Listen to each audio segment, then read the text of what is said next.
Assalamualaikum warahmatullahi wabarakatuh. Selamat datang pada channel Lembar Neuroscience, suatu channel yang akan membahas mengenai fenomena-fenomena neuroscience.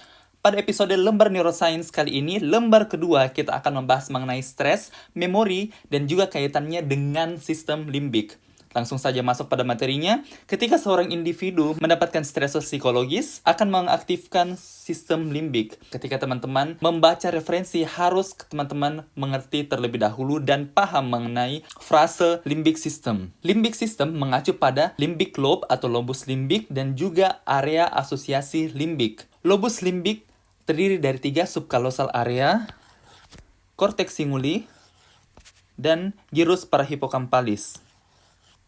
Dan daerah asosiasi limbik terdiri dari beberapa. Pertama adalah hipotalamus, yang kedua adalah amigdala, ketiga adalah ventral striatum yang terdiri dari olfactorius tubercle dan juga nucleus accumbens.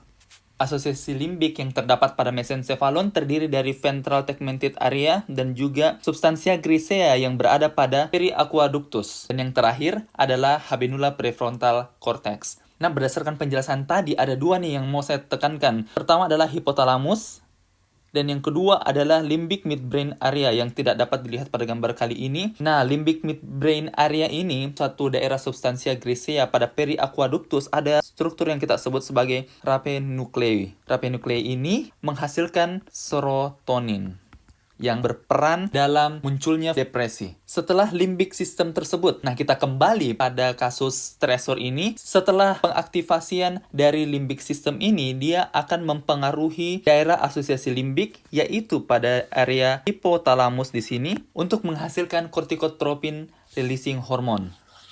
Corticotropin releasing hormone ini akan dipengaruhi oleh 3 hal. Pertama, stresor psikologis. Stresor psikologis ini akan mempengaruhi produksi dari corticotropin releasing hormone. Yang kedua adalah stres hipoglikemik. Dan yang ketiga adalah feedback negatif dari kortisol.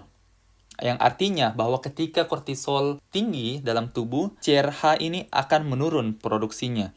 Kemudian, corticotropin releasing hormone ini akan merangsang produksi dari ACTH yang berada pada anterior pituitary glands. ACTH ini ketika beredar di seluruh tubuh dan menuju ke target organnya, yaitu berada pada glandula adrenal, pada bagian korteksnya akan menghasilkan glukokortikoid atau kortisol. Nah, kortisol ini reseptornya banyak berada pada daerah hipokampus. Ketika kadar kortisol yang terus tinggi dalam tubuh, maka kortisol tersebut akan selalu attach dengan reseptor glukokortikoid pada daerah hipokampus tersebut, yang pada penelitian memberikan gambaran penurunan volume dari hipokampus, kemudian penurunan dendrit dari sel-sel yang berada di hipokampus, dan juga akibat akhirnya akan menurunkan sinaps dari hipokampus. Apa sih sebenarnya fungsi dari hipokampus itu? Fungsi dari hipokampus adalah pertama sebagai short term memory, dan juga fungsinya sangat berperan dalam long term memory. Di mana long term memory ini sangat penting untuk diketahui karena long term memory ini akan diintegrasikan sedemikian rupa dalam otaknya kita untuk mengeksekusi decision making ataupun fungsi-fungsi kognitif dan fungsi eksekusi lainnya. Atau dalam hal ini fungsi working memory. Demikianlah pembahasan kali ini. Like, subscribe, dan juga share video ini jika teman-teman mendapatkan manfaat dari video kali ini. Wassalamualaikum warahmatullahi wabarakatuh.